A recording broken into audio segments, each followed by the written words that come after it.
जल, जंगल आणि जमीनच्या ज्वलंत प्रश्नावर भारताच्या कम्युनिस्ट पक्षाने पालघर जिल्ह्यात लाँग मार्च पुकारला असून जिल्हाधिकारी कार्यालयावर उद्या हे लाल वादळ धडकणार आहे।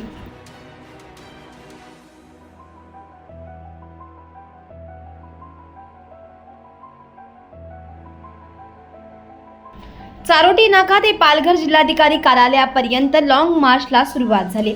पालघर जिल्ह्यातील ताब्यात असणारे वनपट्टे नावावर करा, वर्कर्स इनाम देवस्थान, गायरान सरकारी जमीन नावावर करा, पेसा कायदा लागू करा, जल जीवन मिशन योजनेतील सर्व कामे त्वरित पूर्ण करा यासह अन्य मागण्या घेऊन हा लाँग मार्चला पायी सुरुवात करण्यात आली।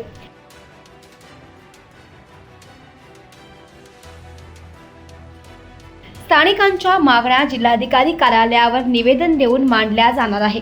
तातडीने यावर निर्णय घेतले गेले नाही तर पुढील मोर्चा मंत्रालयावर काढण्याचा इशारा अशोक ढवळे, अजित नवले आणि आमदार विनोद निकोले यांनी दिला आहे।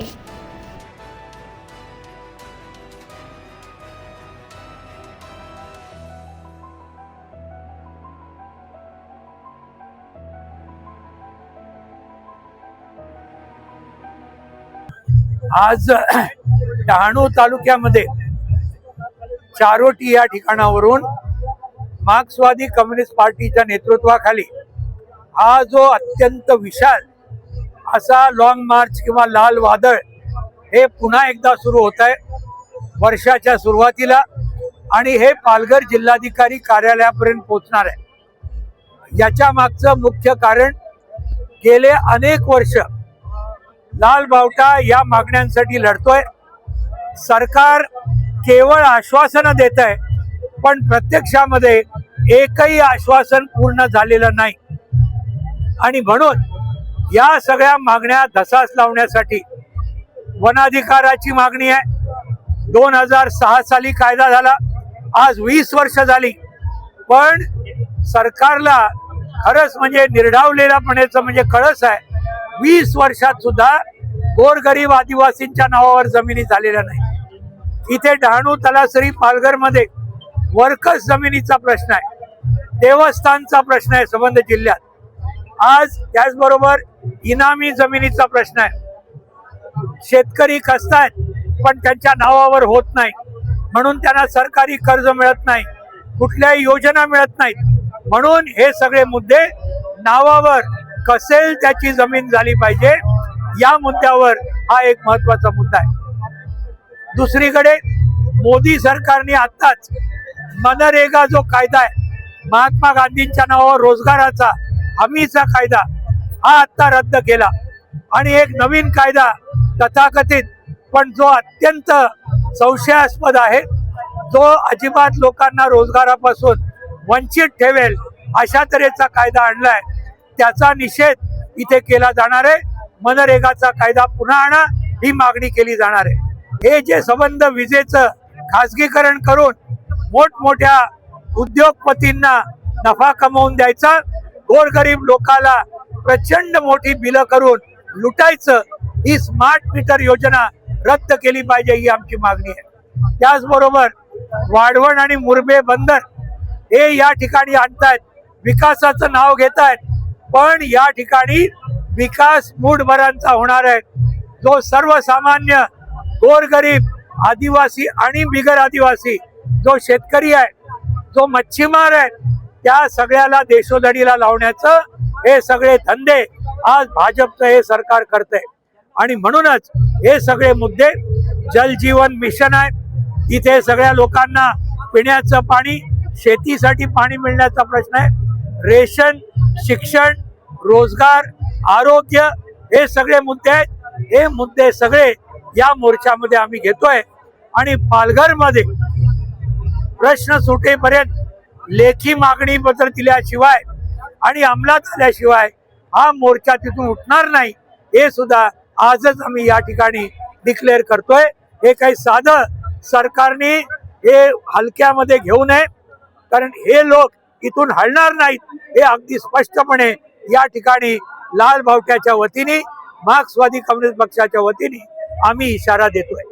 मार्क्सवादी कम्युनिस्ट पक्षाच्या ठाणे पालघर जिल्ह्याच्या जिल्हा कमिटीच्या नेतृत्वाखाली हा पायी मोर्चा हा डहाणू तालुक्यातील चारोटी या ठिकाणाहून तो राष्ट्रीय महामार्गाने निघून पायी चालत जाऊन तो पालघर जिल्हा कलेक्टर कार्यालयावर हा मोर्चा जाणार आहे. त्याच्यामध्ये अनेक प्रश्न गेल्या अनेक वर्षापासून जे प्रलंबित आहे या प्रश्नांच्या ह्याच्यावरच हा मोर्चा आम्ही आयोजित केलेला आहे. माझ्या जोडीला पक्षाचे जिल्हा सचिव आहेत, त्याचप्रमाणे राज्य कमिटी सदस्य रडका कलांगड आहेत, किरण गहला हे सर्व आहेत. आणि साधारणतः या मोर्चामध्ये 30,000च्या वरती 30-40,000च्या आसपास हे सर्व शेतकरी या मोर्चामध्ये सामील होणार आहेत. मुख्य मागण्या 2-3 आहेत की वनपट्टे जे आहेत हे अजूनही शासनाने जे कब्जामध्ये जी जागा आहे 2 एकर 3 एकर 4 एकर ही न देता त्यांनी 2 गुंठे आणि 3 गुंठे दिलेले आहे. आमची मागणी या मोर्चामध्ये अशी राहील की जी उर्वरित क्षेत्र जे आहे वनपट्ट्याचं ते आमच्या नावे करून दिलं पाहिजे. त्याचप्रमाणे संपूर्ण ठाणे पालघर जिल्ह्यामध्ये ग्रामीण भागामध्ये आदिवासी असेल, बिगर आदिवासी शेतकरी असेल, हा गेल्या अनेक वर्षापासून जमीन कसतोय. देवस्थान आहे, गायरान आहे, इतर आहे, सिलिंगच्या जागा आहेत, वर्कस जागा आहेत, त्या कसतात. परंतु आजही शेतकऱ्यांच्या नावे कुठेही 7/12 सदरी नोंद झालेली नाही. आमची ह्या मोर्चाच्या माध्यमातून मागणी असेल की महसूल अधिकाऱ्यांनी, ते तलाठी असतील, सर्कल असतील, त्यांनी त्या गावात जावं, त्या पाड्यात जावं आणि ज्या ठिकाणी हा शेतकरी जमीन कसतो त्याचे पंचनामे करून त्याचं नाव कुठेतरी 7/12 सदरी त्याची नोंद झाली पाहिजे. ही सुद्धा एक प्रामुख्याने आमची मागणी आहे. त्याचप्रमाणे स्मार्ट मीटर सध्या या भागामध्ये हा विषय खरं म्हणजे महाराष्ट्राचा आहे, परंतु ठाणे पालघर जिल्ह्यामध्ये हा जो गरीब शेतकरी आहे ग्रामीण भागामध्ये राहणार आहे, हा शेतकरी या स्मार्ट मीटरमुळे त्रस्त झालेला आहे. रोज आमच्या कार्यालयामध्ये कोणी लाख रुपयाचे बिल घेऊन येतो, कोणी 50,000 रुपयाचे बिल घेऊन येतो. रोजगाराअभावी त्याला कुठेतरी रोजगार करतो, त्याला 100-200 रुपये मजूर मिळते आणि लाख रुपये जर बिल आलं तर हा सामान्य शेतकरी भरणार कसं? हा सुद्धा आमचा एक याच्यामध्ये मागणी आहे की आमची मागणी असेल की जे पूर्वीचे मीटर जे होते ते मीटरच तुम्ही लावून द्यावे. आज MSEBचे अधिकारी गावपाड्यामध्ये जाऊन या नागरिकांवर जोर जबरदस्तीने हे स्मार्ट मीटर लावतात. हे स्मार्ट मीटर आम्हाला नको आहे, ही सुद्धा मागणी आहे. रोजगार हमीच्या माध्यमातून आम्हाला 200 दिवस काम दिलं पाहिजे. या भागामध्ये मोठमोठे प्रकल्प जात आहेत. आज ही लोकांचे जे जमीन संपादित झाले त्याचे नुकसान भरपाईसाठी आजही या भागातील शेतकरी हा या तहसील कार्यालय असेल किंवा कलेक्टर कार्यालय असेल येथे फेऱ्या मारतो, अजूनही त्याला नुकसान भरपाई मिळाली नाही. त्याचप्रमाणे वाढवण बंदर आता येऊ घातलेलं आहे, मोठं काम सुरू झालेलं आहे. आमचा तर नेहमी विरोध राहिलेला आहे. आज मला वाटतं काही संघटना तिथे कलेक्टर कार्यालयावर त्यांचंही काहीतरी आंदोलन आहे या आपल्या ह्याच्याबद्दल वाढवण बंदराच्या विरोधात. आमची सुद्धा मागणी शेवटपर्यंत अशी असेल की आज 4थी मुंबई महाराष्ट्र सरकारने आम्हाला ठाणे पालघर जिल्ह्याला घोषित केलेलं आहे. आमचं असं म्हणणं आहे का हे जे आमचा पालघर जिल्हा आहे असा व्यवस्थित राहू द्या, आम्हाला काही गरज नाही 4थ्या मुंबईची. आणि हे जे बंदर आलेले आहे हे संपूर्ण शेतकऱ्यांना आणि मच्छीमारांना देशोधडीला लावणारे हे बंदर आहे, म्हणून ह्या वाढवण बंदरालाही आमच्या प्रकर्षाने विरोध आहे. या लॉंग मार्च नंतर देखील मागण्या पूर्ण झाल्या नाही तर आपली भूमिका काय राहील? काही दिवसापूर्वीच आमची ठाणे पालघर जिल्ह्याची कमिटीची बैठक झाली, जिल्हा कमिटीची. त्याच्यामध्ये आम्ही ठरवलेलं आहे की ह्या मागण्या जर कलेक्टर कार्यालयापर्यंत आम्ही निवेदन देताना आम्हाला असं सांगण्यात आलं की ह्या वरच्या लेवलच्या मागण्या आहेत. आम्ही त्यांना सांगितलं अजिबात वरच्या लेवलच्या मागण्या नाहीत, ह्या तुमच्यापर्यंतच मागण्या सीमित आहेत, तुम्ही ह्या सोडवू शकता, तुम्ही ते मनावर घेतलं पाहिजे. अन्यथा समजा शिष्टमंडळामध्ये चर्चा करत असताना मागण्या ठीक आहे 12 मागण्या आहेत, एखादी मागणी आम्ही इकडे तिकडे समजू शकतो, पण बऱ्याचशा मागण्या आहेत ह्या इथे कलेक्टर कार्यालयात मध्ये सुटण्यासारख्या आहेत. त्या जर त्यांनी सोडवल्या नाही तर आम्ही तिथल्या तिथे आमच्या कमिटीची बैठक घेऊन पुढील दिशा आम्ही तिथे ठरवूया. मार्क्सवादी कम्युनिस्ट पक्षाच्या नेतृत्वाखाली हा 40,000 शेतकऱ्यांचा पायी मोर्चा आज ठाणे पालघर जिल्ह्याच्या प्रमुख शेतकऱ्यांच्या नेतृत्वाखाली निघतोय. पॉलिट ब्युरोचे आमचे सदस्य डॉक्टर अशोक ढवळे, मरियम ढवळे, आमदार विनोद निकोले, किरण गेहला या सगळ्या मोर्चाचं नेतृत्व करतायत. वनाच्या जमिनी ह्या शेतकऱ्यांना मिळाव्या यासाठी आम्ही अनेक वर्ष लढत आलो, मात्र अद्यापही अनेक शेतकऱ्यांना त्याबाबत उतारे मिळालेले नाहीत. दुसऱ्या बाजूला मात्र मुख्यमंत्री दावोसला जात आहे, तिथून मोठ्या प्रमाणात कंपन्या त्यांना आणायच्या आहेत आणि इथे 2री, 3री, 4थी मुंबई इथे वसवायची आहे. त्यासाठी इथे वाढवण बंदर होत आहे. त्यामध्ये मात्र आमच्या अनेक आदिवासी शेतकऱ्यांच्या जमिनी, घरं, दारं, संबंधपणाने गावं हे उद्ध्वस्त होत आहेत. त्यामुळे आदिवासींना, शेतकऱ्यांना उद्ध्वस्त करणारा विकास हा काही इथल्या लोकांसाठीचा योग्य अशा प्रकारचा विकास नाही. त्याचबरोबर स्मार्ट मीटर येत आहे, त्याच्यामध्ये सगळ्या महाराष्ट्रातील शेतकरी आहेत, आदिवासी जनता आहे, श्रमिक आहेत. मोठ्या प्रमाणात बिलाचं संकट त्यांच्यावर येत आहे.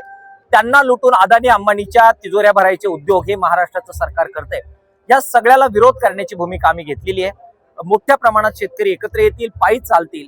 थंडी आहे प्रचंड तरी सुद्धा मुक्कामी हे उघड्यावर आम्ही झोपणार आहोत आणि 3 दिवस पायी चालून आमच्या मागण्या जिल्हाधिकारी कार्यालयापर्यंत आम्ही पोहोचू. सरकारने तिथेही आमची दखल घेतली नाही तर प्रसंगी मुंबईकडे आम्हाला कूच करावं लागलं तरी केलं जाईल. मात्र आदिवासींसाठी, शेतकऱ्यांसाठी मार्क्सवादी कम्युनिस्ट पक्ष आणि लाल बावटा एकदा रणांगणात उतरला की तो लढतो हे आपल्याला माहिती आहे. आम्ही जबरदस्त लढाई या संदर्भामध्ये करू.